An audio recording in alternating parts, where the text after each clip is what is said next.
365쪽에 있습니다. 우리 같이 한 목소리로 함께 읽겠습니다. 믿음으로 요셉은 임종시에 이스라엘 자손들이 떠날 것을 말하고 또 자기 뼈를 위하여 명하였으며. 아멘.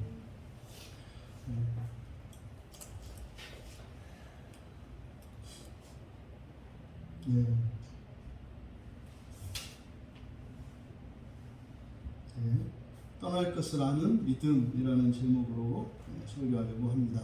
떠날 것을 아는 믿음. 믿음으로 요셉은 임종시에 이스라엘 자손들이 떠날 것을 말하고 또 자기 뼈를 위하여 명하였다.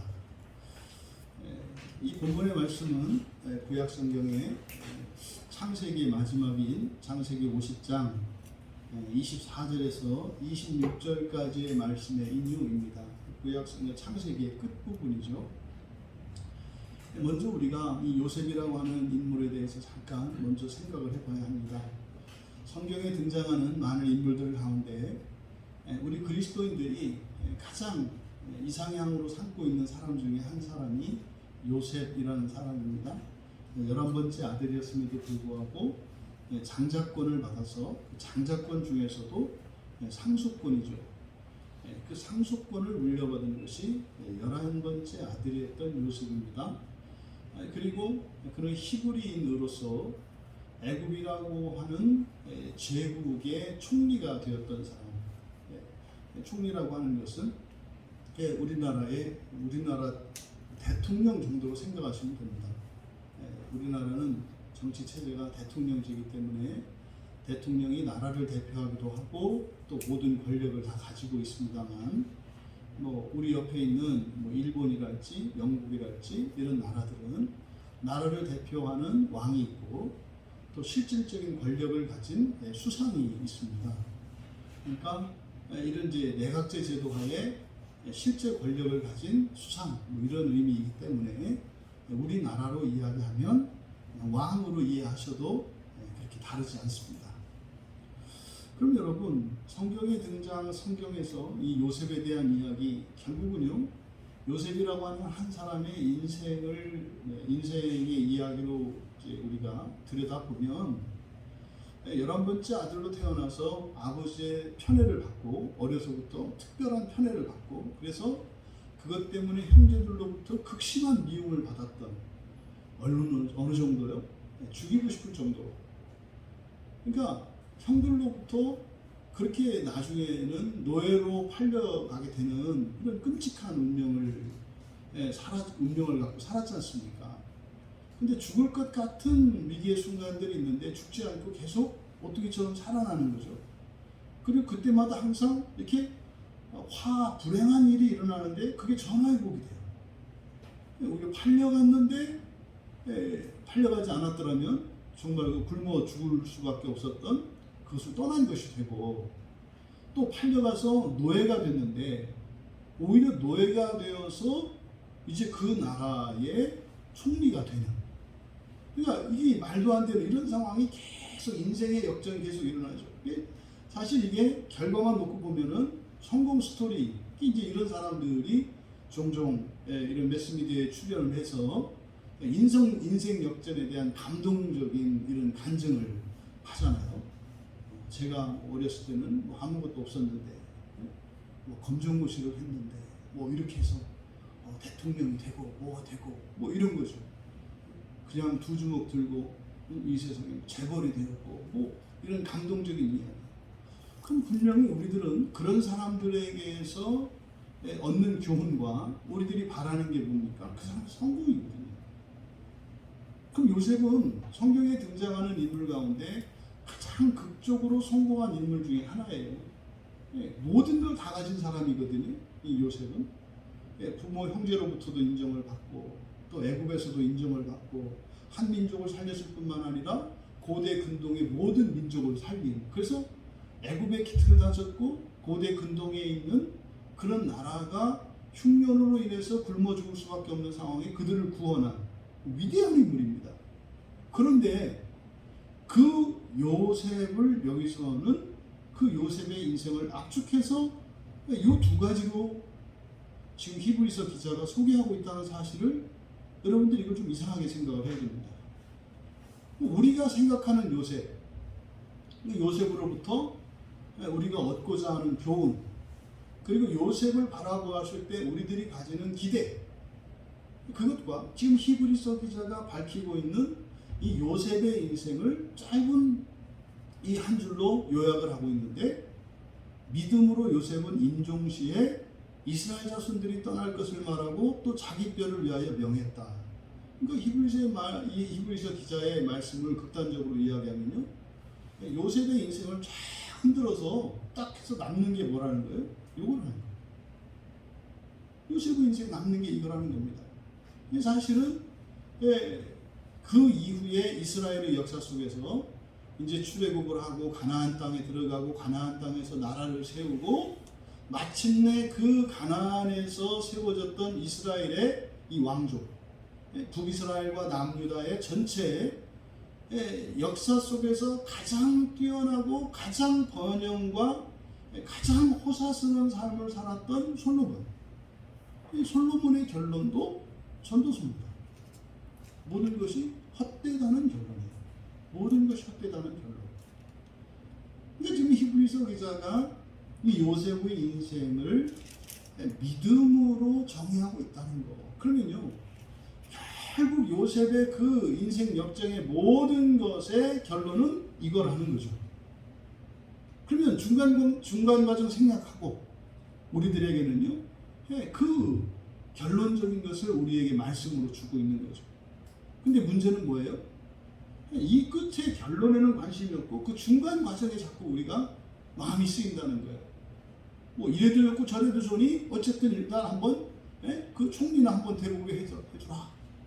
뭐 이런 거죠. 여러분, 지금 성경에서 히브리서 기자가 우리에게 말씀하는 것과 우리의 관심이 다르다는 사실을 우리가 염두에 둬야 합니다. 그러면 지금 이 본문의 말씀은 창세기 50장 24절에서 26절의 말씀이거든요. 한번 창세기로 가보십시오. 창세기로 가셔서 과연 창세기의 말씀을 히브리서 기자가 이것을 이제 정리해서 우리에게 말씀하고 있는데, 요셉의 그 인생의 마지막, 거기에서 뭐 건질 것은 뭐라는 거예요? 그 마지막 죽음의 순간이었다고 하는 겁니다. 24절에서부터 창세기 50장 24절에서 26절까지 우리 함께 먼저 읽어보겠습니다. 요셉이 그의 형제들에게 이르되 나는 죽을 것이나 하나님이 당신들을 돌보시고 당신들을 이 땅에서 인도하여 내사 아브라함과 이삭과 야곱에게 맹세하신 땅에 이르게 하시리라 하고, 요셉이 또 이스라엘 자손에게 맹세시켜 이르기를 하나님이 반드시 당신들을 돌보시리니 당신들은 여기서 내 해골을 메고 올라가겠다 하라 하였더라. 요셉이 110세의 죽음에 그들이 그의 몸에 향 재료를 넣고 애굽에서 입관하였더라. 아멘. 이렇게 하면서 창세기가 이제 창세기 50장 26절에서 끝을 맺습니다. 그런데 지금 여기에 보면 요셉이 히브리서 2장 22절에서 요셉이 임종시에 죽을 때라는 말이지 않습니까? 창세기 50장 26절에서 요셉이 110세의 죽음에 그랬잖아요. 죽음에. 그러니까 요거를 지금 임종시에라고 한 거예요. 임종시에. 그런데 임종이라고 하는 이 말을 할 때 이제 헬라어로 나타낼 때 우리말 24절 창세기 50장 24절과 25절 26절에 죽다라고 하는 말이 쓰여요. 24절에도 나는 죽을 것이다, 죽는다라는 말이 있고 26절에도 110세 죽었다, 죽다라는 말이 있습니다. 근데 이것은 그러니까 히브리어로는 둘 다 똑같은 말이에요. 그냥 죽다라는 말이거든요.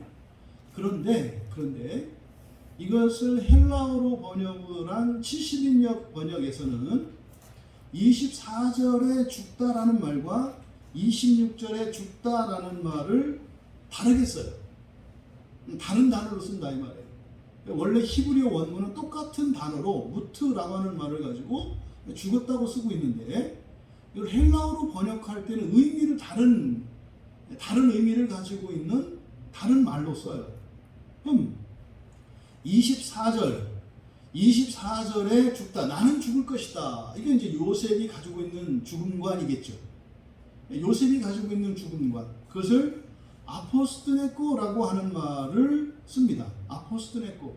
이 아포스트네코, 이거는 멸망한다는 뜻이고요. 이것은 심판이 남아있다고 하는 그런 의미가 있습니다. 이 아포스트네코 안에는.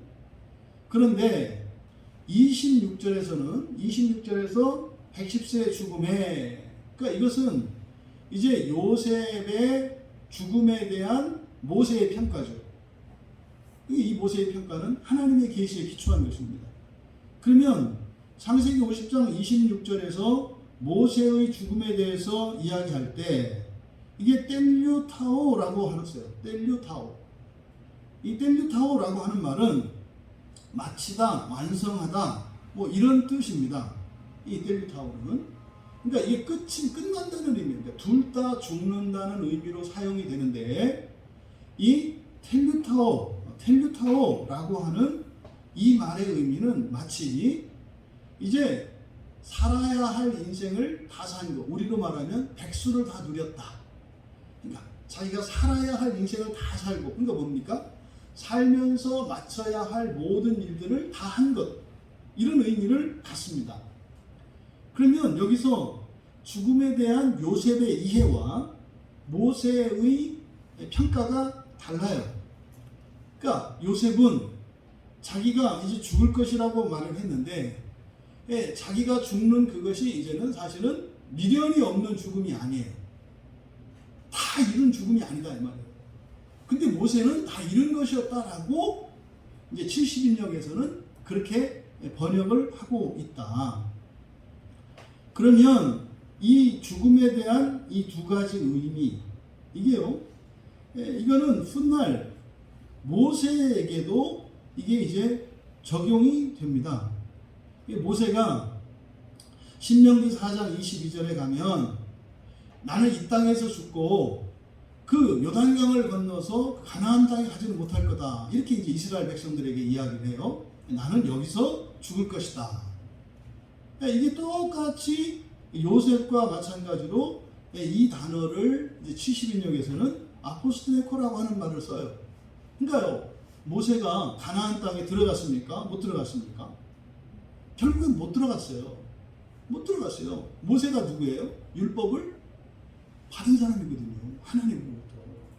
하나님으로부터 직접 율법을 받았고, 하나님의 영광이 그의 얼굴에 빛나는 광채로 나타났을 때 사람들은 두려워서 쳐다보지도 못했던 사람이에요. 그런데 그 모세가 가지고 있는 이 죽음에 대한 의미, 이거 뭡니까? 아쉬움이 있어요. 그러니까 모세처럼 살면 가나안 땅에 들어가요? 못 들어가요? 못 들어갔잖아요. 그러니까 모세가 우리에게 주는 교훈은요, 모세처럼 살라는 게 아니에요. 모세처럼 살면 어떻게 돼요? 가나안 땅에? 왜 못 들어가요? 가나안 땅에 못 들어가요. 근데 문제는 변화산상에서 그때 모세가 나타났죠. 그러니까 모세가 부활을 했어요, 안 했어요? 그러니까 첫째 부활에 들어갔어요, 안 들어갔어요? 들어간 것을 예수님이 알려주셨다고요. 근데 모세 자신은요, 분명히 우리에게 이렇게 교훈을 해요. 나처럼 살면 너희들 가나안 땅 못 들어가. 나처럼 살면 가나안 땅 못 들어가. 율법을 하나님으로부터 직접 받은 난데, 정말 하나님한테 인정받았던 난데, 그런데 말이지, 나처럼 살면 가나안 땅에 못 들어가. 이게 신명기 4장 22절에서 이게 계시일 뿐만 아니라 자주 섞인 이야기예요. 나는 여기서 죽고 너희는 건너가서 그 아름다운 땅을 얻을 거야. 이때 너희는 누구겠어요? 물론 그 본문에서는 광야에서 태어난 이제 광야 2세대들이에요. 여호수아와 갈렙, 그리고 레위지파, 그리고 광야에서 태어난 사람들이에요. 이게 누굽니까? 새벽에 우리가 보고 있는 1장의 첫 창조와 2장의 재창조잖아요. 그러니까 광야에서 태어난 이 세대는 누구예요? 재창조된 세대죠. 광야에서 태어난 세대죠. 그럼 이것을 신약과 구약으로 확장시키면 구약에서 율법을 받았던 이스라엘 자손들은 첫 세대 옛 사람들이고요. 신약에서 예수 그리스도를 믿고 이제 그리스도인이 된 이 사람들은 바로 광야 세대고 재창조 세대고 그 땅에 들어가는 사람들인 거예요. 근데 문제는요, 가나안 땅에 들어갔잖아요. 그들이 나중에 어떻게 되나요? 다 죽어요. 그러면 가나안 땅은요, 하나님 나라를 예표하거든요. 근데 하나님 나라는 아니에요. 교회는 하나님 나라를 예표하거든요. 근데 교회가 하나님 나라는 아니에요. 여러분들의 가정이 교회의 모판이고 교회의 토대고, 그러니까 하나님 나라의 모형이에요. 근데 여러분 가정이 하나님 나라는 아니에요. 그러니까 여러분 가정 안에, 우리 교회 안에, 이 땅의 모든 교회 안에 하나님 나라의 그림자가 있어요. 분명히 있어요. 그런데 모든 가정과 모든 교회에 하나님 나라의 향기가 있고 하나님 나라의 그림자가 있는 것은 아니잖아요. 아니, 그리스도인 가정이 지옥 같은 가정이 없겠어요? 그리스도 교회가 지옥 같은 교회가 없겠어요? 있죠.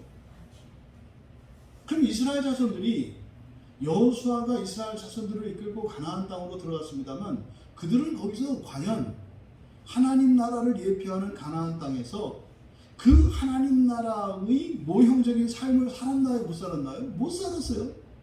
왜요? 모세처럼 살려고 했거든요. 모세처럼 살려고 했거든요. 근데 모세가 이미 얘기했어요. 나처럼 살면 하나님 나라 못 가. 나는 여기서 죽어. 근데 너희들은 이제 가나안 땅으로 들어가. 그 아름다운 땅, 그 좋은 땅으로 너희들은 가. 그러면요, 이 신명기 4장 22절의 모세의 이 말씀에는 어떤 의미가 있습니까? 나처럼 살지 마요. 나처럼 살지 마. 너희들에게는 이제 다시 한번 기회가 주어졌어. 근데요, 모세가 못한 그것을 이들은 다 했다? 그건 아니에요.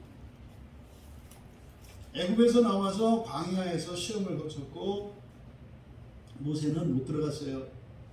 근데 이제 시험 무대가 단지 가나안 땅으로 들어갈 뿐입니다. 하지만 가나안 땅에 들어가는 그들은 똑같이 시험을 받아야 돼요. 근데 모세처럼 살면 안 돼요. 예수님이 오셨어요. 바리새인들이 누굽니까?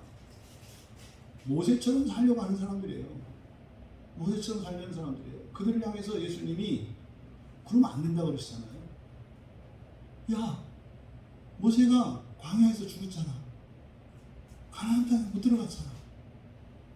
너희들은 왜 다시 모세처럼 살려고 해? 예수님의 가르침이 이거예요. 왜 그들을 야단쳐요? 지네만 들어가는 게 아니라 백성들 전체를 끌고 가려고 그래요. 모세는 혼자 죽었잖아요. 그리고 그들을 살리게 보내줬잖아요. 그럼 너희들이 진짜 모세처럼 한다면 모세처럼 하지 말고 살아야 되는데, 죽더라도 그러면 모세처럼 해야지. 최소한 너나 죽고 다른 이들은 살리게 해야지. 그게 누구예요? 바울이잖아요. 바울 사도는 모세처럼 살았던 사람이에요. 근데 그렇게 살면 죽는다는 것을 알게 됐고 예수 그리스도를 믿고 그 길을 갔어요. 그래서 어떻게? 나는 죽을지라도 내 민족을 살려야 되겠다고.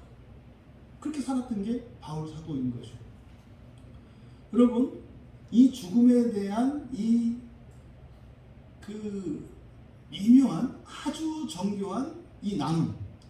그래서 그리스도인이 이 땅을 살다 죽더라도, 하나님의 백성된 자가 이 땅을 살다가 죽더라도 그 죽음으로 정말 인생을 마무리하고 완성짓는 사람이 있는가 하면 그 죽음으로 끝나지 않는, 아직 남겨져 있는 그 고난을 가지고 죽을 수도 있다라고 하는 사실을 가르쳐줘요.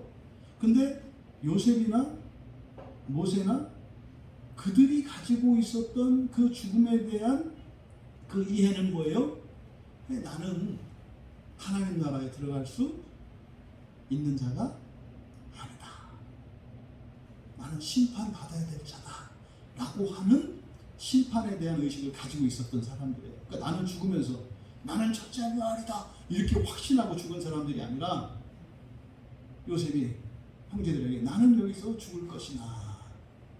자기를 이렇게 들여다보니까 안 되겠는 거예요. 나는 여기서 죽을 것이나. 그런데 모세는 그 요셉에 대해서 텔류타오 다 맞췄다고 얘기했다고. 맞췄다고.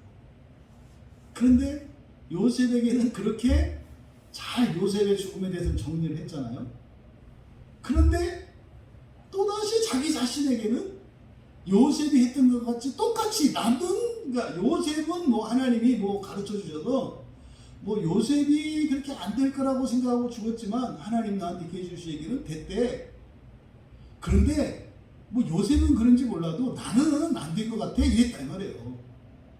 그런데요, 결국은 이 모세의 죽음에 대해서 신명기 34장 5절에 가면 똑같이 거기에서 텔류타오 했다고 기록하고 있어요.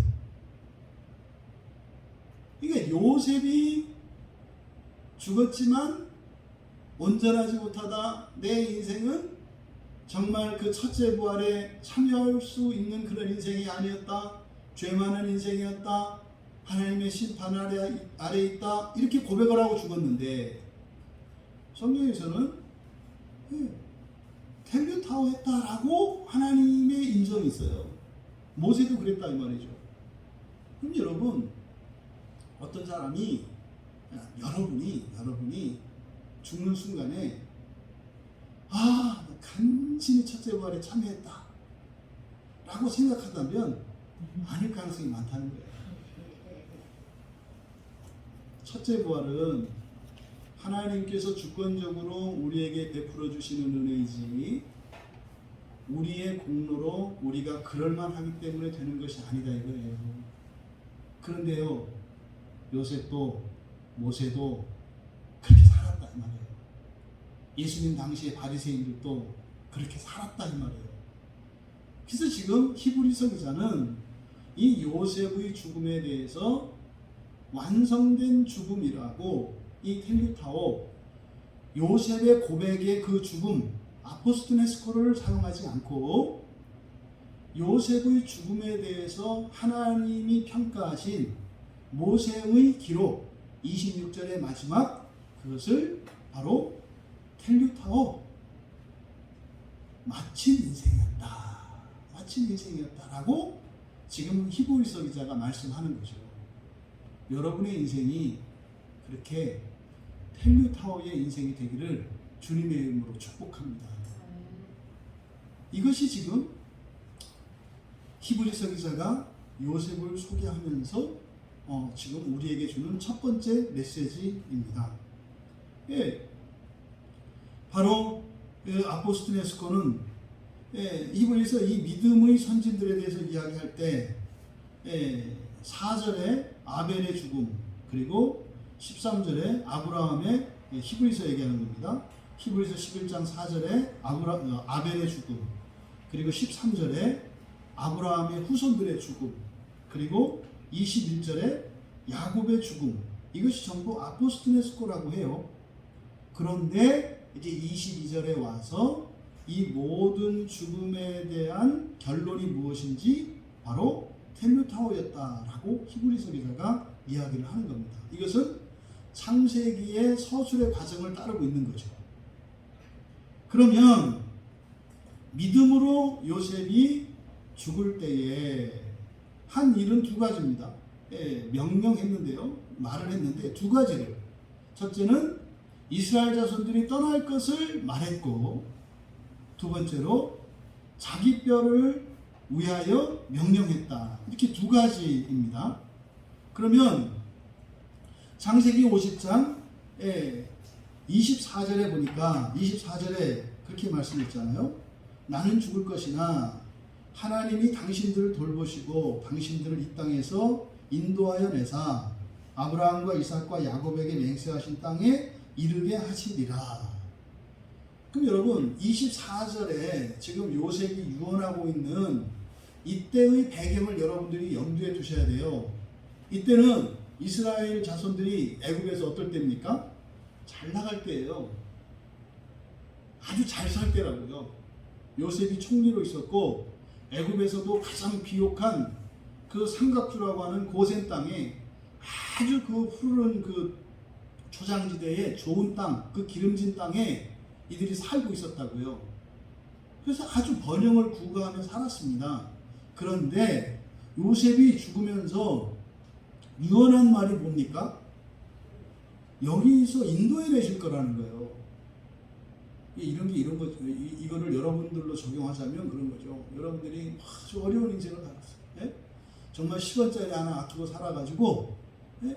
뭐 집을 사가지고 10배 비싸게 팔고, 또 그거로 또 10채 집을 사서 또 10배 비싸게 팔고, 그걸 몇 번 했더니 여러분 재산이 수백억, 수천억 된 거예요.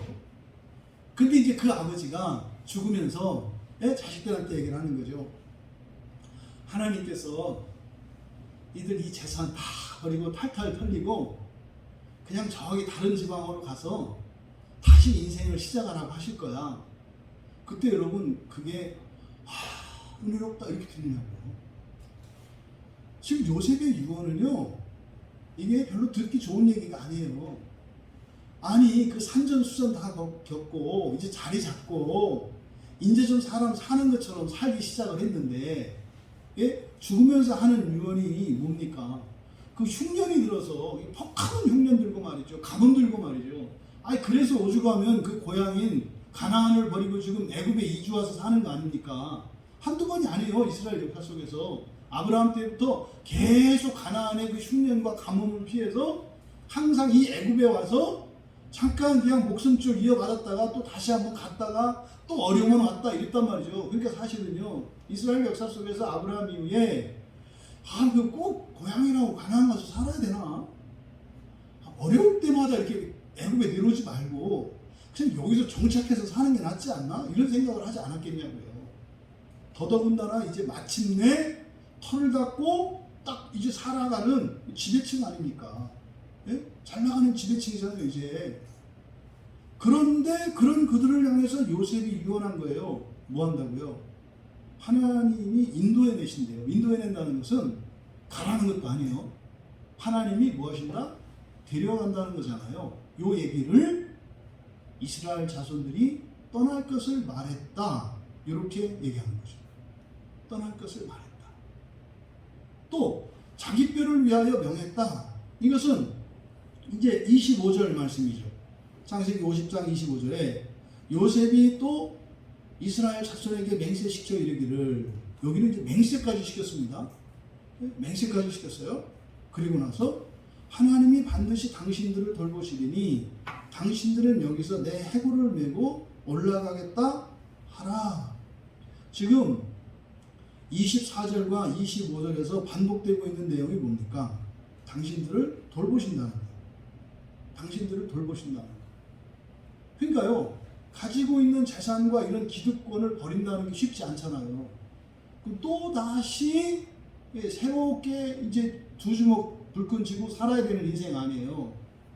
이걸 버리고. 그런데요, 옛날에는 없어서 그랬지만 지금 있는데 그걸 왜 버리고 생고생을 하냐 이 말이에요. 근데 요셉은 반복해서 말해요. 하나님이 당신들을 돌보실 거다. 돌보실 거다. 25절에서는 강조하잖아요. 반드시 돌보실 것이다. 반드시 돌보실 것이다. 여러분들이 가진 것으로 누구를 도와주고 섬기고 할 때 여러분 잃어버린다고 걱정하지 마세요. 하나님이 돌보신다. 반드시 돌보신다. 그러니까 여러분들이 가지고 있는 것을 잃어버릴 것에 대해서 염려하지 마라. 하나님께서 만약에 여러분을 인도해 내시고 다른 것으로 옮기신다면 하나님께서 돌보실 것이다. 반드시 돌보실 것이다. 두려워하지 말라는 거죠. 걱정하지 말라는 거죠. 예? 동네 건달들도 지가 거느리는 그 꼬붕들은 다 챙겨주는데 말이죠. 하나님이 동네 건달만도 못하겠냐 이 말이에요. 예? 세상의 도둑놈들도 자기 동업자들의 안전과 자기 그 동료들을 위해서 자기 목숨까지 버리고 깜빵도 가고 의리를 지켜요. 그 하나님이 그런 몰입이나 오합 잡졸들만도 못하겠냐 이 말이에요. 근데 그렇게 하면 펄쩍 뛰죠. 아니요, 우리 하나님은 영광스러우신 분이며 존귀하시며. 그런데 왜 이렇게 안 믿냐고. 안 믿어요. 그러니까 요셉이 하나님이 도와주신다. 반드시 도와주신다. 그리고 나서 25절에서는 맹세까지 시켜요. 왜 그럴까요? 안 그럴 가능성이 많아요. 안 그럴 가능성이 많아요. 그러니까 어떻게 해요? 하나님한테 맹세를 시켜서 여기다가 저주를 걸어놓는 거죠. 만약에 맹세를 해서 안 지키면 내가 죽더라도 저주받을 거니까 저주가 무서워서라도 지킬 테니까 맹세를 시켰어요.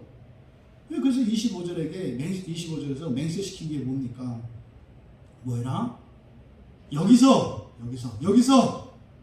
내 해골을 메고 올라가겠다 하라. 이거를 지금 이제 22절에서는 자기 뼈를 위해서 명했다. 이렇게 말씀하고 있는 거죠. 여러분 여기서 하나님이 도와주실 것을 강조했어요. 창세기 50장에서는 그죠? 근데 여기서는 그냥 거두절미하고 그걸 뭐라 그랬어요? 믿음으로 라고 했다. 믿음으로. 그러니까 여기서 믿음으로 라고 하는 이 말이 가지고 있는 의미는 첫째, 하나님의 절대적인 보호. 하나님의 절대적인 보호가 이 믿음 안에는 있는 거죠. 그러니까요, 떠날 때 뭐 한다? 하나님께서 반드시 지켜주실 것이다 라고 하는 그 믿음인 거죠. 그리고요, 떠나도 망하지 않는다 라고 하는 믿음인 거죠. 그러면 이스라엘 자손들에게 떠날 것을 믿음으로 얘기했어요. 네? 믿음으로 말했어요. 근데 여러분, 이 놀라운 얘기입니다. 이때 이후에 400년 후에 떠나요. 400년 후에 떠나잖아요. 근데요, 400년 후에 일어날 일을 지금 예언한 거죠, 요셉. 그럼 그때 당시에는 분명히 요셉의 그 형제들과 자손들에게는 믿어지지 않았을 거예요. 그리고 그거 되기를 원치 않았고요. 어찌 보면 이들이 떠나고 싶지 않았는지 몰라요. 그러니까 하나님의 구원의 섭리를 보면 우리들이 정말 원할 때까지 기다리시거든요. 원할 때까지 기다리세요. 만약에 그러면 400년을 차야 이제 아브라함을 통해서 하나님이 예언을 하셨잖아요. 예? 이 나그네가 돼가지고 애굽으로 섬기기까지 400년이 차야 될 것이다. 그럼 꼭 400년이 돼야 되느냐? 아니라 그랬어요. 땡길 수가 있는 거예요. 왜요? 요셉이 예언을 했잖아요. 요셉이 예언을 했으니까. 그러니까 뭐 이때 그냥 정말 이렇게 은혜가 아주 충만하고 아주 그냥 피착피착하는 상태라면, 아 그래요? 아이 그러면 가지고 뭐 우리가 왜 여기 있겠어요? 그냥 할아버지, 그러니까 우리 아버지 야곱을 그 유언에 따라서 가나안 땅에 매장을 했던 것처럼 요셉 당신도 야곱과 함께 똑같이 거기서 장사를 지낼게요. 그리고 당신은 아버지 야곱만 장사를 지내고 다시 애굽으로 내려왔지만 우리는 안 내려올게요. 이러면 되잖아요. 바로 그냥 요셉이 죽었을 때 요셉의 시체를 들고 말이죠. 그냥 가면 돼요. 그리고 실제로 뭐 바로가 반대 안 했을 것 같아요. 나중에 이들의 이렇게 종으로 삼는 이 출애굽기 얘기, 바로 출애굽기 얘기가 뭡니까? 그냥 죽이는 거 아니에요. 애굽 사람들이 이스라엘 사람들이 너무 잘 사니까, 숫자도 많으니까, 그래가지고요, 왜 저 녀석들이 우리보다 잘 살아? 그러다가 이거 뒤집어 보면 어떡해? 결국 노예로 만들어 버리잖아요. 그 즉시 사실은 딱 떠난다 그랬으면 바로가 반대 안 했을 거예요. 오히려 선물도 보내주고 군대도 보내주고 이랬을 가능성이 많아요. 근데 안 떠난 거죠. 안 떠난 거예요. 그러면 지금 400년 후에서야 비로소 요셉의 그 유언이 예언이 되어 성취되는데, 그 400년이라고 하는 이 기간은 어떤 기간이다? 이스라엘 자손들이 하나님 나라에 가겠다고, 그리고 하나님 말씀대로 순종하겠다고 인격적으로 순복하는 데 걸린 시간이에요. 그건 또 반대로 말하는 거예요. 애굽하고 정떼는 시간이죠. 탈탈 털려서 이놈의 애굽 지긋지긋하다, 탈탈 털리는 기간이었고, 또 이들은 인격적으로 하나님이 약속하신 그 땅으로 가겠다고 동의하는, 물론 그렇게 동의하고도 뭐 전적으로 하진 않잖아요. 그렇게 하는데 걸린 기간이 400년이었다는 것을 우리가 알 수 있습니다. 근데 요셉은 죽으면서 반드시 그들에게 이 땅은 너희들이 살아야 할 땅이 아니다. 이 땅은 잠시 머무는 땅이고 반드시 떠나가야 할 땅이다. 여기서 너희들이 이런 부귀 영화를 누릴지라도 그것을 연연해하지 마라. 또 너희들에게 힘이 없다고 해서 어떤 준비가 안 되어 있다고 해서 가나안 땅으로 그 약속의 땅으로 가는데 두려워하지 마라. 하나님이 모든 것을 다 예비하셨고 또 하나님께서 너희들이 희생하는 것 같은 이 땅에서 희생하는 것 같은 그것을 능가하는 것으로 하나님이 너희와 함께 하시고 도우실 거다 라고 하는 이 믿음이 요셉의 임종시했던 유언 안에 있었다는 거죠. 그리고 여기서 말하고 이렇게 되어 있습니다. 떠날 것을 말했다. 우리말 성경으로는 말했다. 이렇게 이제 번역이 되어 있는데 이게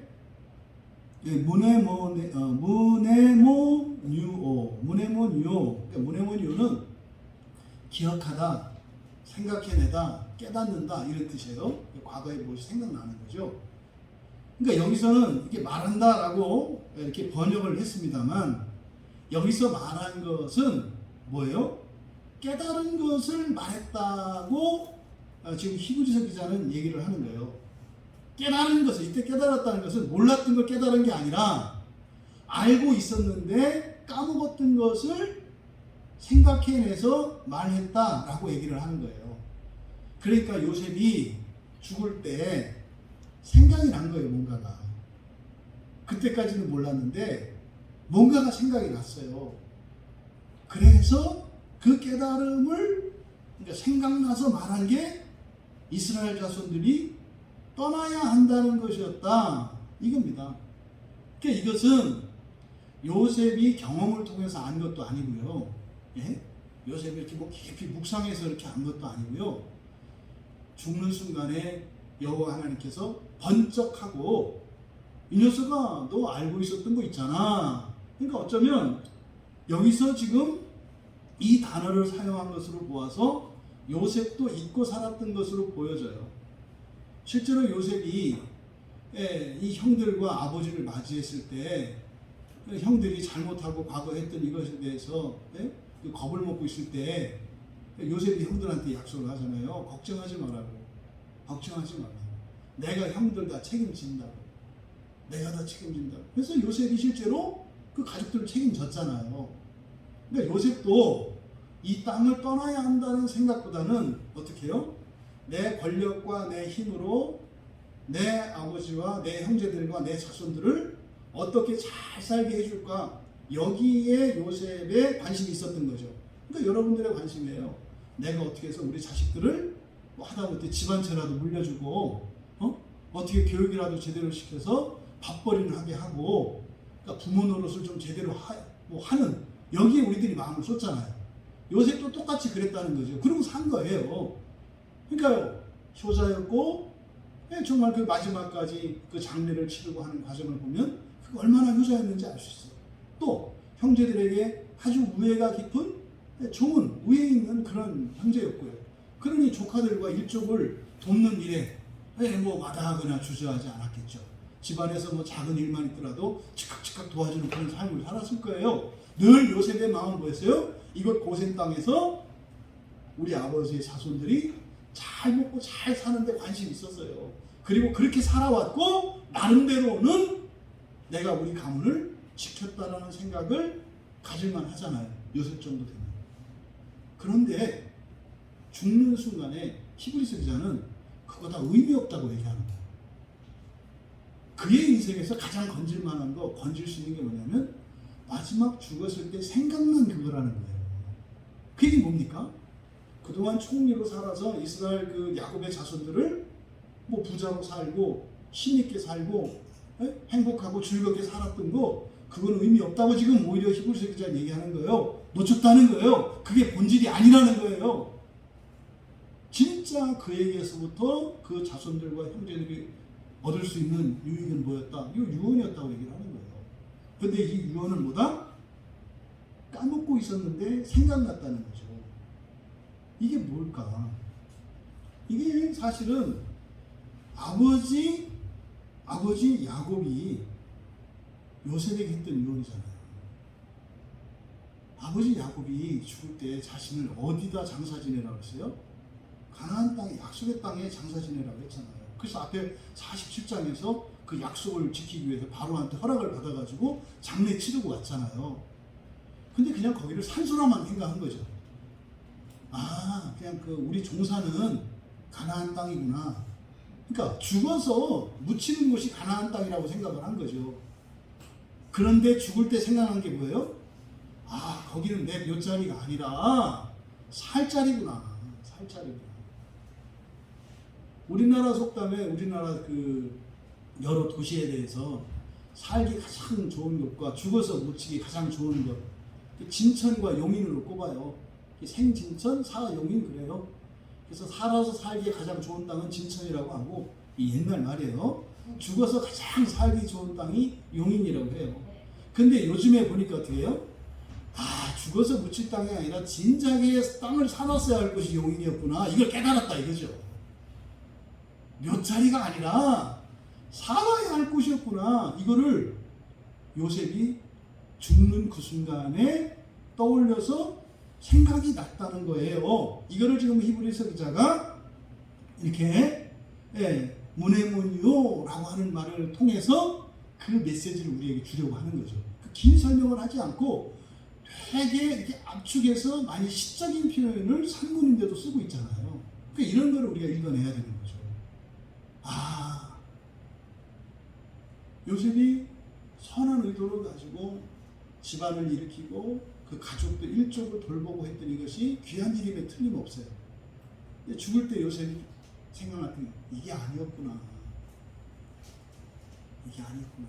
차라리 내가 죽기 전에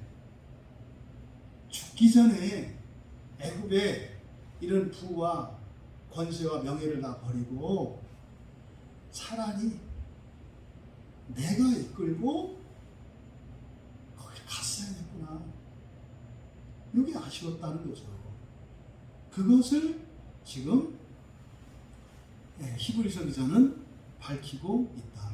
그러니까 떠나야 한다는 거예요. 여기서 어떻게 하면 잘 살 것인가? 여기서 어떻게 하면 성공할 것인가? 이게 아니라 뭘 해야 된다? 떠날 준비를 해야 된다는 거죠. 떠날 준비를. 이것이 믿음으로 요셉이 한 행위였다. 자신이 자신의 일족을 돌봐야 된다고 생각을 했습니다. 믿음이 아니었죠. 자기의 힘으로 그렇게 해야 된다고 생각을 했죠. 그런데 우리 일족을 돌볼 것은 누구시다? 하나님이시다는 걸 깨달았죠. 그리고 이곳에서가 아니라 하나님이 약속하신 그 땅에서 참으로 그 약속을 이루실 거라는, 아니 애굽의 바로도 우리에게 이렇게 번영과 행복과 영광을 주는데, 그러면 여호와 하나님이 바로가 이 땅에서 우리에게 주는 것보다 못한 것을 주시겠는가? 깜짝 놀란 거예요. 아니 여기서는 바로만 믿고 있으면 잘 살 거라고 생각했. 그러니까 내가 가지고 있었던 여호와 하나님에 대한 믿음이 바로에 대한 믿음만도 못한 것이고, 또 하나님의 능력에 대한 믿음이 내가 가지고 있는 이 권세에 대한 믿음만큼도 안 되었구나 라는 것을 깨달았다는 거죠. 그래서 떠나야 한다. 이것을 우리들에게 적용하면 요셉이 역사적으로는 그 약속의 땅인 가나안 땅을 이야기하고 있습니다만, 사실은 이 가나안 땅이 의미하는 것은 궁극적으로 뭡니까? 하나님 나라잖아요. 하나님 나라.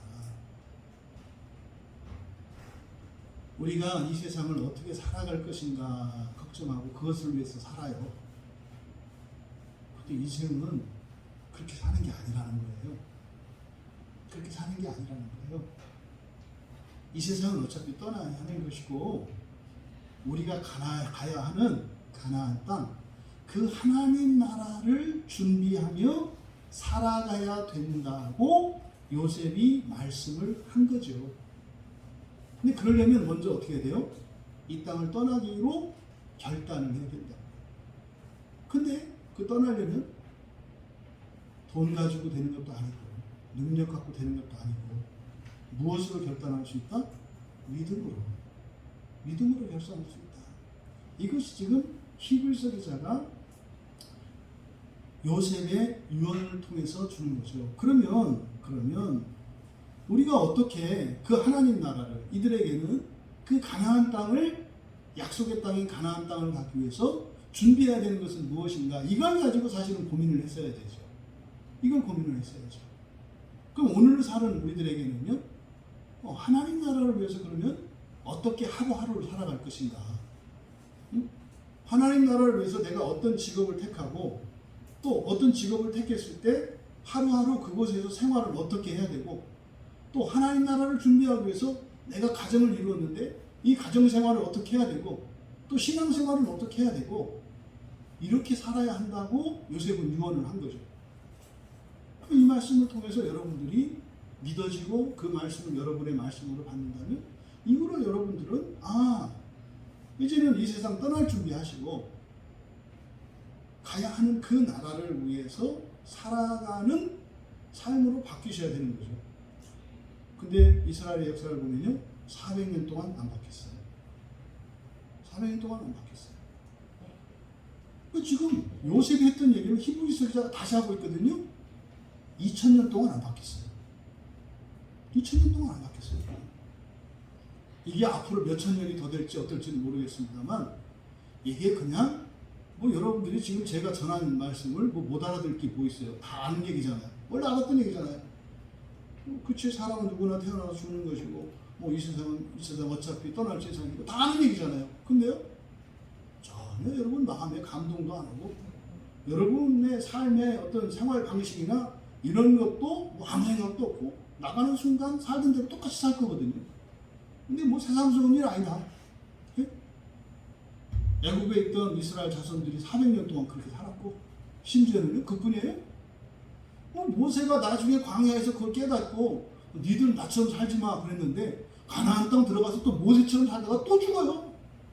또 죽어요. 그러면서 예수님이 와서 그 얘기를 다 해줬는데 또 그렇게 또 딱 따라가요. 여러분들 앞에 주어지는 이 말씀의 무게는요, 수천 년의 무게가요. 수천 년의 무게. 그냥 이게 여러분이 살아왔던 몇십 년의 인생을 이게 아니라, 이걸 바꿀 수 없도록 우리를 붙들고 있는 힘은 어떤 힘이에요? 수천 년 동안 자라온 빙산의 그 밑에 있는 기둥 같은 것이 우리를 붙잡고 있다는 것을 여러분들이 인식하셔야 돼요. 이거는요, 여러분이 바꾸시는 게 아니에요. 바꾸고 싶은 생각이 들지 않는 게 정상이에요. 근데 그걸 정상에 이루시면 안 돼요. 이러면 어떻게 돼요? 죽는다. 이러면 죽는다. 망한다.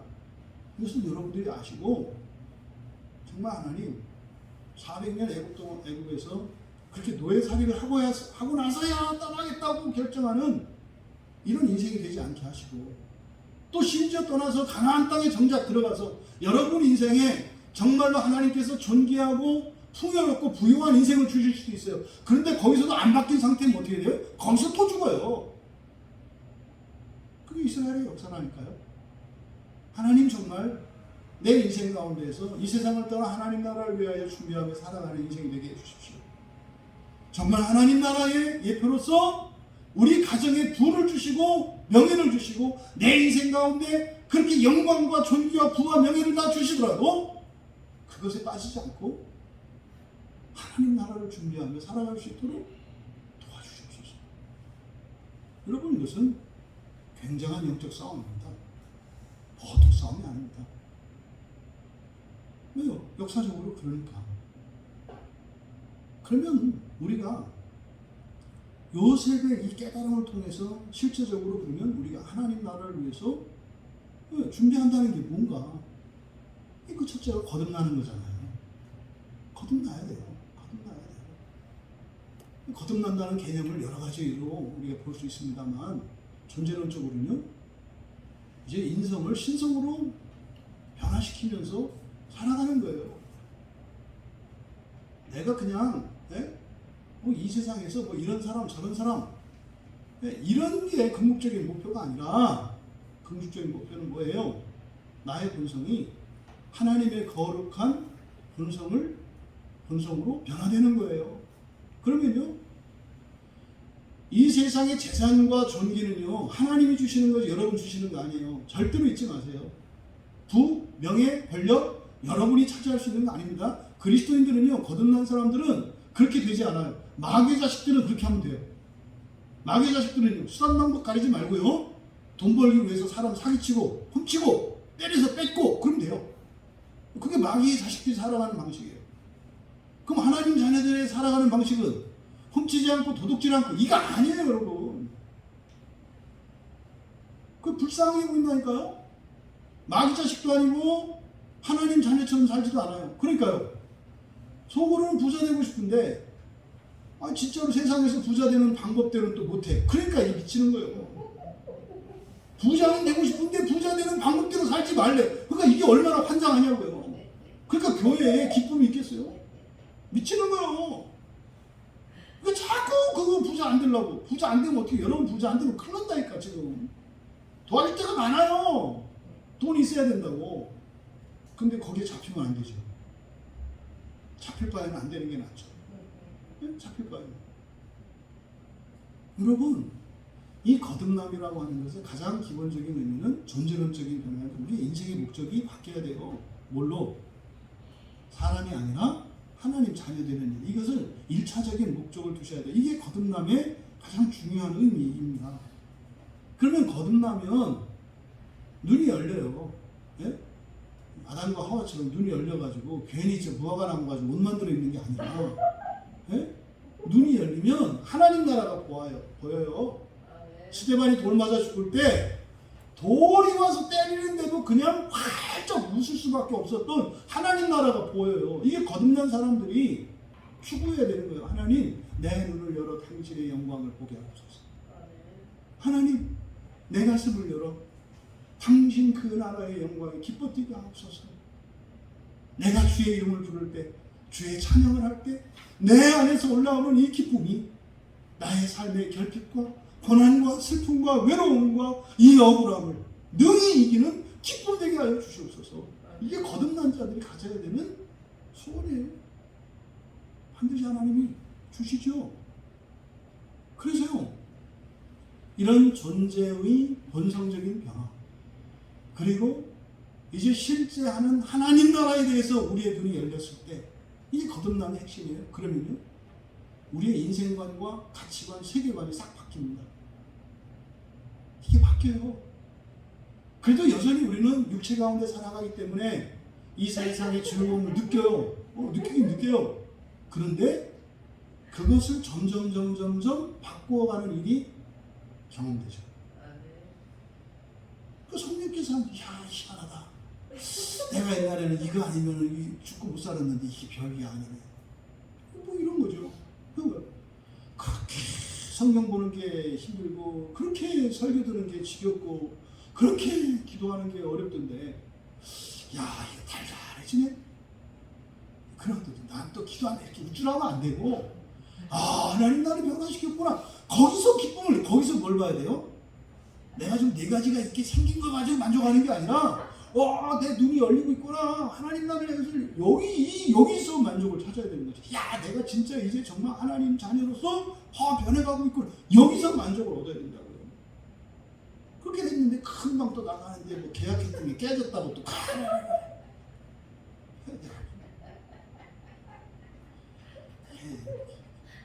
우리의 웃음은 울음보다 더 슬픈 웃음이에요. 그렇죠? 좌절이죠, 좌절.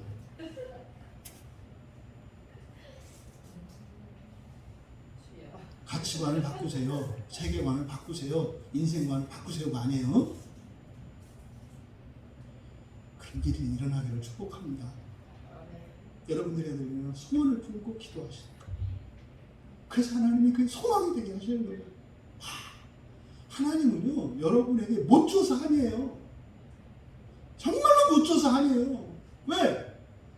여러분을 통해서 지금 구원해야 될 일이 너무 많아요. 근데 그들도 급하지만 하나님의 관심 모습은 여러분에게 있어요. 여러분에게. 아낌없이 여러분에게 다 주셔서 오늘 낮에 지난번에 오셨던 우리 박경기 목사님 만나 뵙고 왔는데 또 막 보고 싶다고. 근데 그 가면은요 몸둘 바를 몰라요. 너무 잘 섬기셔서. 제가 말씀드렸죠. 크리스찬들이 전도하고 싶은 사람이래요.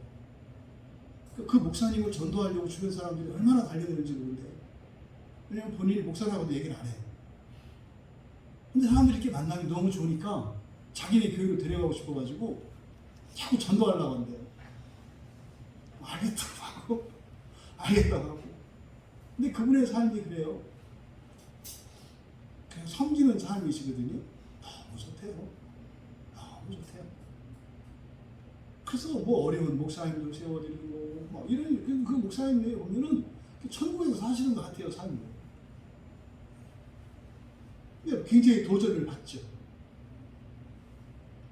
이 주변에 있는 목회자들에 대해서, 성경에 대해서도 오늘도 그 목사님이 뭐 25년을 트루브케어 성경만 연구하신 분이시고, 그러니까 굉장히 독특한 신앙관을 갖고 계세요. 그러니까 성경을 보는 시각이 굉장히 남다르세요.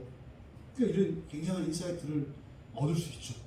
목사님하고 얘기를 나누고 나면. 근데 이제 목사님이 안타까워하시는 것 중에 하나가 그거예요.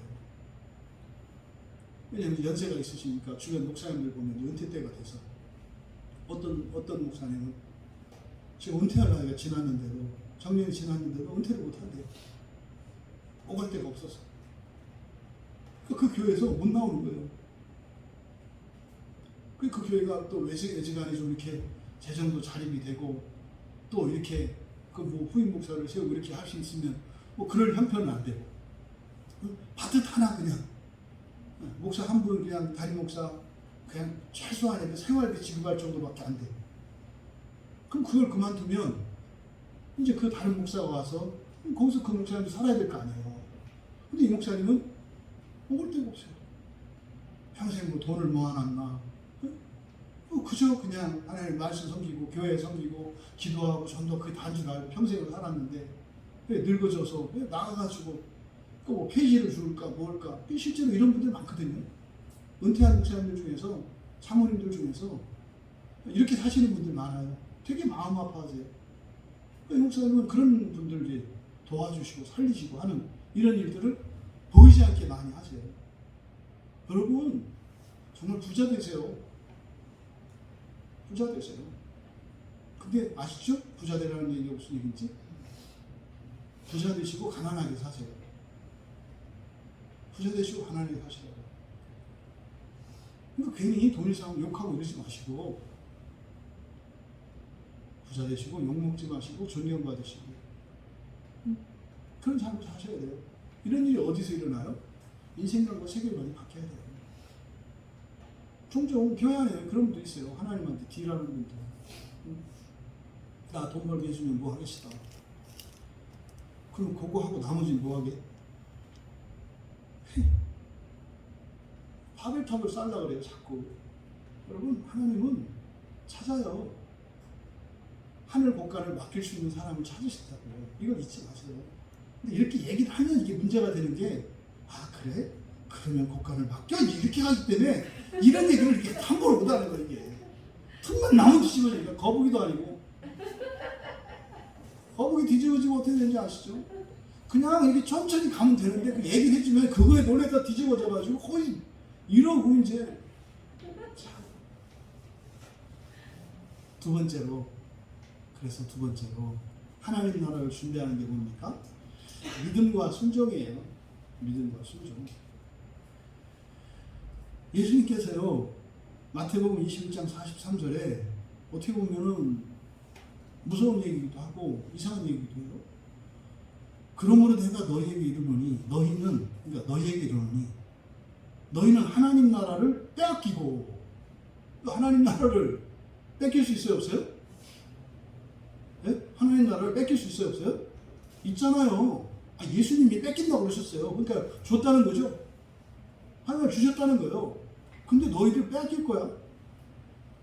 그리고 그 나라의 열매 맺는 백성이 받을 거야. 이렇게 말씀을 해요. 이거는 사실은요, 하나님의 요구를 거부한 이스라엘 백성들에게 주신 말씀이거든요.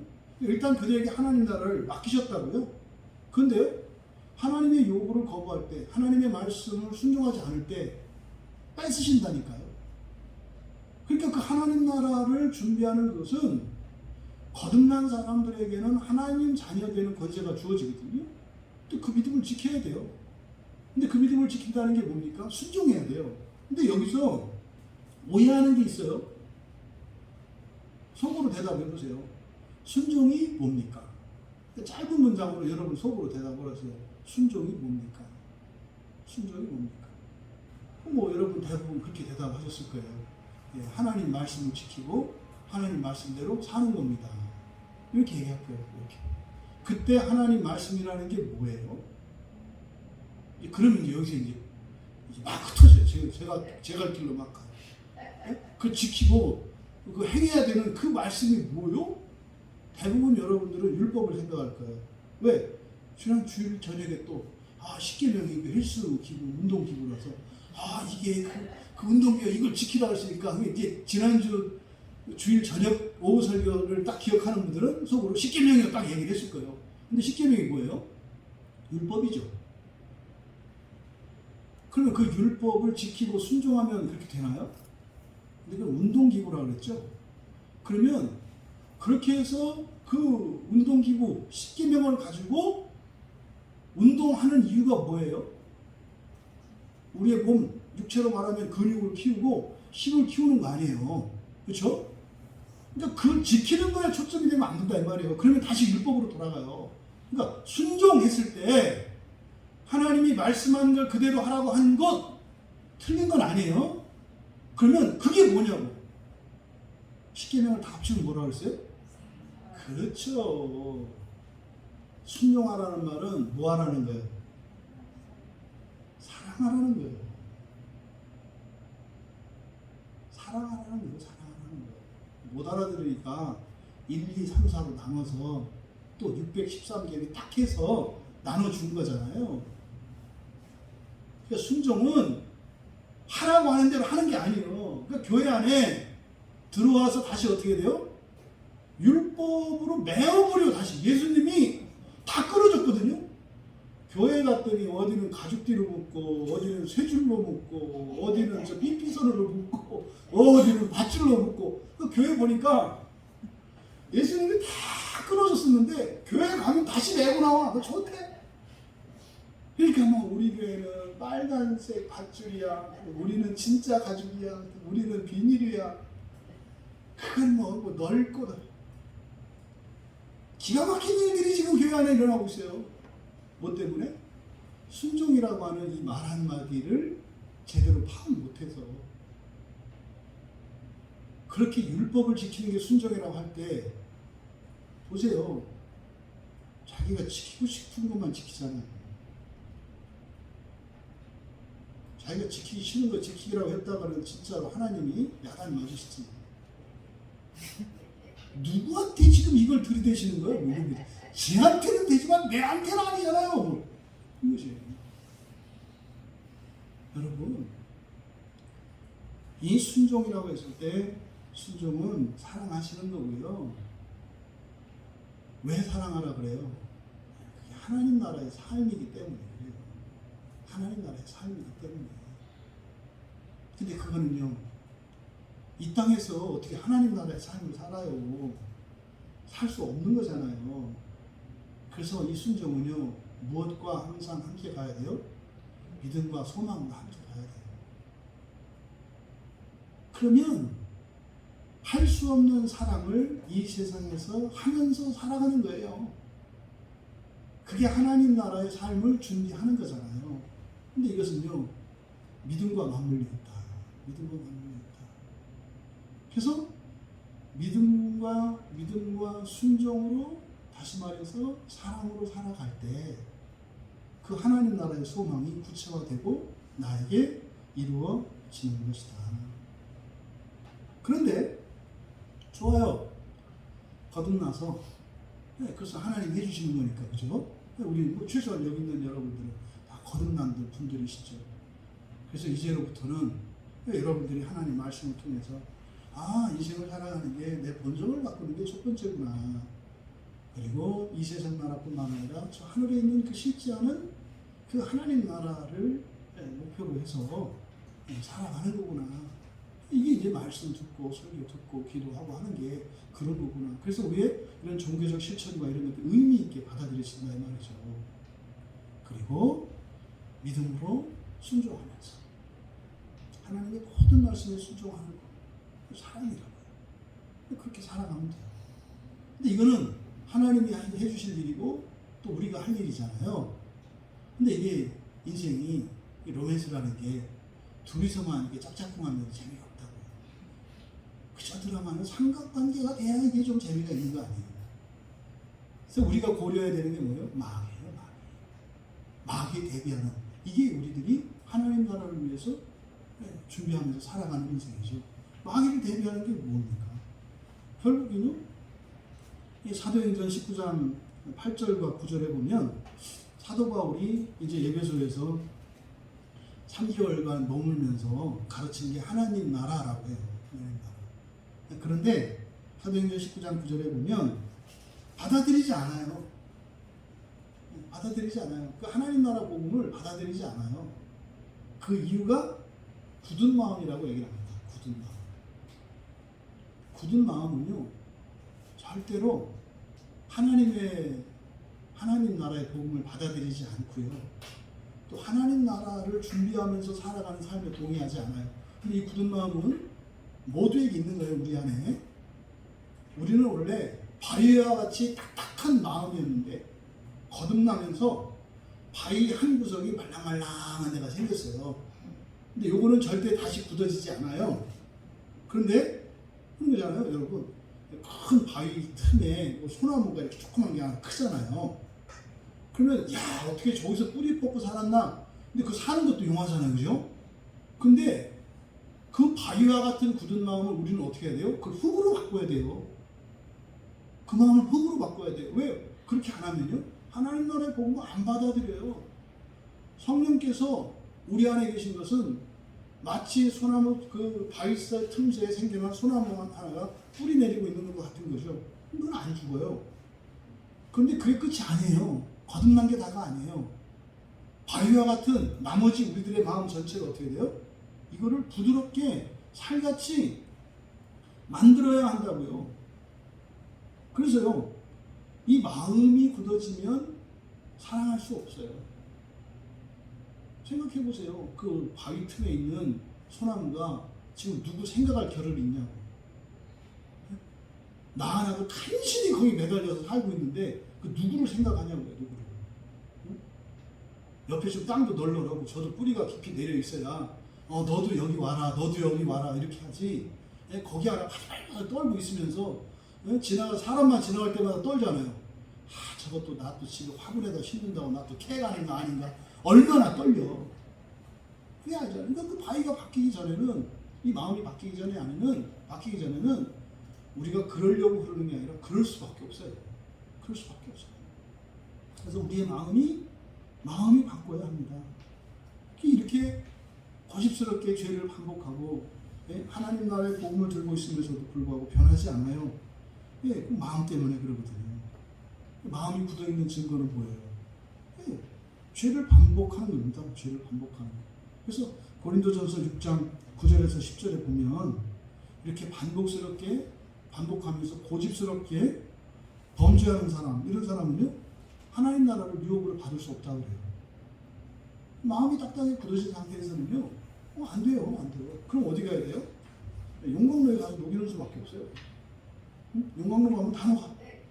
거기가 아주 말캉말캉하게 물처럼 돼가지고 다 녹아. 하나님 나라 유업을 받지 못한다는 게 부활에 참여하지 못한다는 의미가 아니다. 그죠? 지금 바위와 같은 우리의 마음이 살같이 부드러워져서 옥토와 같이 변해서 하나님 나라 복음이 심겨져서 거기서 말이죠. 싹이 트고 잎이 자라고 열매 맺고 이게 하나님 나라 유업이잖아요. 그 하나님 나라에서 보는 거 아니에요. 그런데요, 거짓스럽게 우리의 생각들과 우리의 잘못된 이런 것을 바꾸지 않고 그대로 살려고 하는 거, 이거는 마음이 굳어진 상태로 그냥 살고자 하는 거예요. 그럼 어떻다?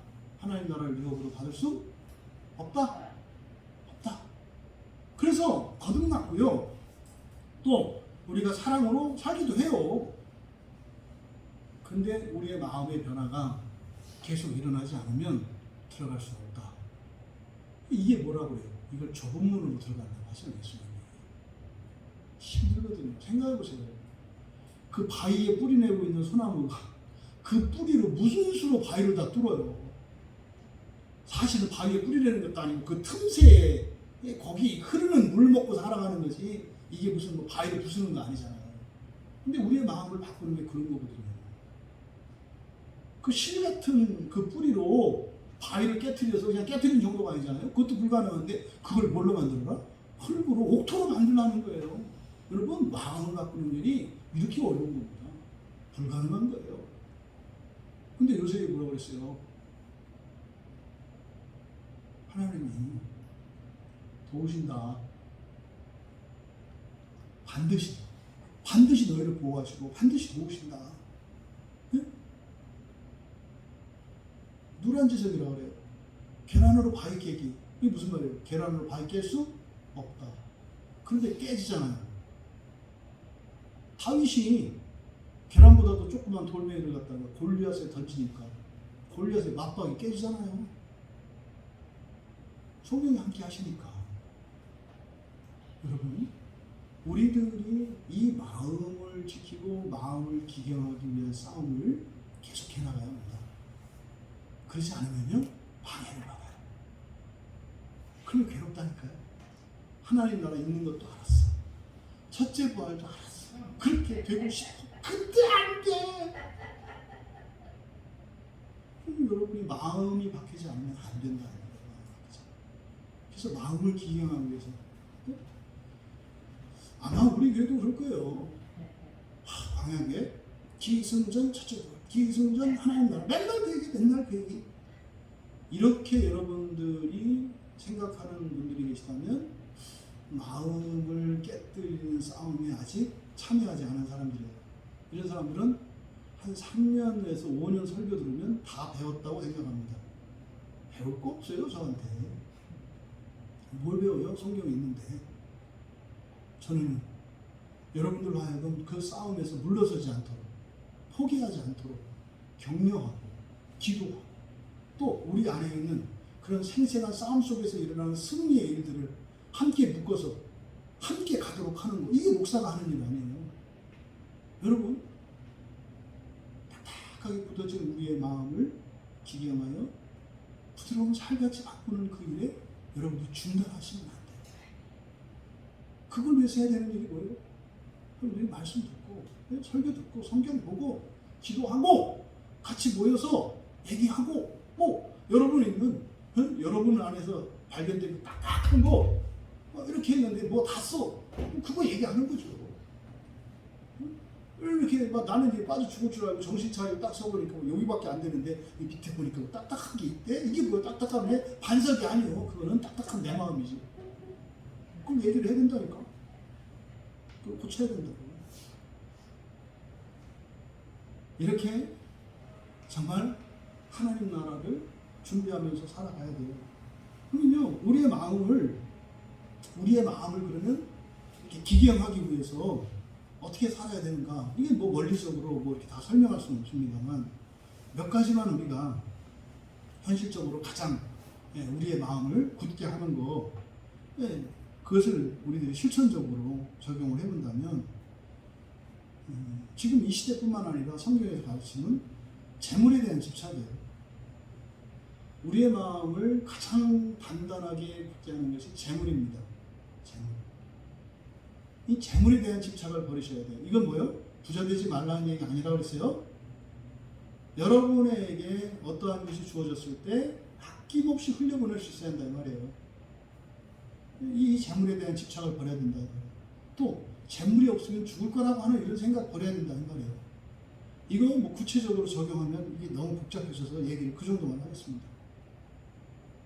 재물을 의지하는 마음, 재물이면 다 된다고 생각하는 마음, 재물만 있으면 된다고 생각하는, 이거 다 버려야 된다. 그 버려졌는지 안 버려졌는지 어떻게 안다? 누군가 어려운 사람을 만났을 때 기꺼이 나에게 있는 것으로 선뜻 내어줄 수 있을 때, 이게 그 재물에 대한 집착을 버린 거예요. 이 얘기는 또 뭐예요? 죄악가림 못하고 막 나눠주는 거 말하는 거 아니에요? 죄악가림도 못하는 사람이 무슨 남을 나눠줘요? 오해하면 안 된다. 두 번째로, 하나님 나라의 계명을 가지고, 십계명이죠. 또 교회 성경 안에 있는 모든 율법들이죠. 이걸 가지고 사실은 우리가 가지고 있는 세속적인 가치관을 바꿔가는 거예요. 마태복음 5장 19절에 보면은요, 계명을 작게 여기면 천국에서 작게 여김 받고, 계명을 크게 여기면 천국에서 크게 여김을 받는다고 얘기를 해요. 이게 무슨 말이냐면 이 세상의 가치관과 하나님 나라의 가치관이 다르다는 거거든요. 그러면 하나님의 이 말씀들, 이런 계명을 가지고 우리들이 바꿔야 되는 것은 가치의 질서를 바꾸는 거예요. 가치의 질서를 바꾸는 거예요. 그러니까 내가 좋아하는 것을 좋아하는 게 싫어하는 게 되고, 싫어하는 게 좋아하는 거 되는 이런 일들이 계속 일어나야 돼요. 우리의 삶 속에서. 이거는요, 모든 게 다 포함이 됩니다. 모든 게. 그래서 여러분 안에서 이런 일들이 경험이 돼야 된다. 경험이 돼야 된다. 그래서 절대 안 되는 것이 절대 돼야 되는 게 되고, 네? 절대 돼야 하는 것이 절대 안 돼야 되는 것이 되고, 이런 변화가 끊임없이 우리 안에서 일어나야 한다, 이 말이에요. 실천적으로. 그리고 세 번째로, 그러려면 어떻게 되냐, 우리의 삶을 항상 재정비해야 됩니다. 우리 생활 패턴이나 생활 습관들, 이런 것들, 생활 방식들을 끊임없이 바꿔나가야 돼요. 이것이 우리의 마음을 기경하는 실천적인 지침이라고 우리가 볼 수 있어요. 두 번째로, 믿음으로 요셉이 명령하였다. 첫 번째로는 이스라엘 자손들이 떠날 것을 깨달아서 말했다. 이게 첫 번째였고, 두 번째는 자기 뼈를 위해서 명령했다. 이렇게 돼 있어요. 명령했다고 한 이유를 우리가 창세기 50장을 읽어봤으니까 알겠어요. 네? 맹세하면서 말했기 때문에 명령했다라고 히브리서 기자가 이야기한 거죠. 그러면 여기서 자기 뼈를 위해서, 이건 뭡니까? 내 해골을 메고, 그러니까 여기서 내 해골을 메고 올라가겠다 하라, 이거죠. 이게 뭡니까? 내 해골을 메고 올라가라, 명령이라는 거예요. 근데 명령을 맹세의 방식으로 요셉이 말을 했잖아요. 그러니까 요셉은 자기 인생의 마지막 사명이 무엇인지, 다시 말해서 인생을 마칠 때 반드시 해야 되는 것이 무엇인지, 인생의 궁극적 목적이 무엇인지를 가르쳐주고 있어요. 여기서 지금 해골을 메고 가라 라고 하는, 믿음으로 명했다고 그랬잖아요. 네? 믿음으로. 그럼 뼈를 위하여, 그 뼈에 대하여, 이게 지금 페리라고 하는 전치사를 이렇게 해석을 한 건데, 페리가 뭐뭐를 위하여라고 할 수 있습니다만 뭐뭐에 대하여라는 또 뜻도 있어요. 그러니까 내 뼈에 대하여, 그러니까 이제 해골에 대해서 말한 거죠. 내가 죽고 나면 내 뼈에 대해서 말이지, 내 뼈를 어떻게 해라? 가져가라. 그럼 믿음으로 명령을 내린 게 뼈를 가져가, 해골을 가져가라는 건데, 이게 바로 뭘 얘기하는 거예요? 부활이잖아요. 부활이잖아요. 부활. 그러니까 요셉이 유언을 남긴 것은 두 가지예요. 하나는 하나님 나라고, 두 번째는 부활이에요. 하나님 나라와 부활. 그러니까 그 부활 신앙을 자손들에게 어떻게 하라? 잊지 말라는 거죠. 부활 신앙을 잃어버리지 말라는 거죠. 그 부활 신앙을 계승하라는 거죠. 자자손손 이것을 계승하라고 하는 거죠. 그러니까 요셉이 정말 찬란한 인생을 살았습니다만, 그게 중요한 게 아니라 재산을 잘 지켜라, 또 뭐 이렇게 바로하고 사이좋게 지내라, 이런 얘기를 한 게 아니라, 예전 같았으면 그랬죠. 누구누구는 나하고 친한 사람이니까 그 사람들을 1년에 한 번씩 꼭 만나고 친목회 만들어가지고 광야회 이런 거 하나 만들어라, 뭐지, 이게 원래 요셉의 생각이었겠죠.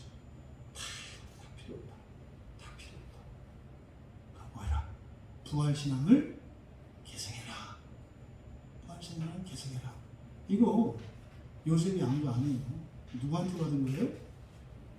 아버지 야곱한테 물려받은 거예요.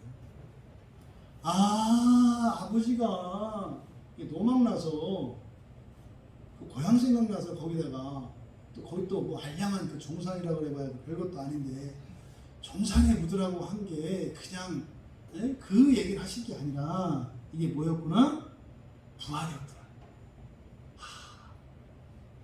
아버지 야곱이 내가 아버지를 섬겼다고 생각하고 내가 아들 노릇 좀 했다고 생각했는데 그게 아니라 내가 아버지의 은혜를 입었구나. 아버지 야곱의 은혜를 입었구나. 내가 형들한테 미움받을 만큼 어렸을 때 아버지한테 특별한 사랑을 받고 아버지의 사랑 그런 게 나에게 은혜요 감사가 아니라 뭐 부활신앙이에요. 내가 아버지 아들로 태어나서 부활신앙 안에 있게 된 거. 이 언약이라는 게 이거였구나. 이것을 유언으로 명령한 거예요. 그러면요, 요셉의 이 두 번째 명령, 믿음으로 한 명령, 오늘 우리에게 뭐라고 얘기합니까? 여러분, 부활신앙을 버리지 마시고 잊지 마세요. 부활신앙을 지키세요. 그리고요, 그 부활신앙을 세워가세요. 그리고 부활신앙을 전하고 그 부활신앙이 배가 끊기지 않도록 여러분의 자손들과 이웃들과 친지들에게 부활신앙을 전해서 마침내 그날 부활의 날에 우리 모두 함께 할 수 있도록 그런 축복의 통로 되시는 여러분들 다 되시기를 주님의 이름으로 축원합니다. 우리 말씀을 생각하며 기도합니다.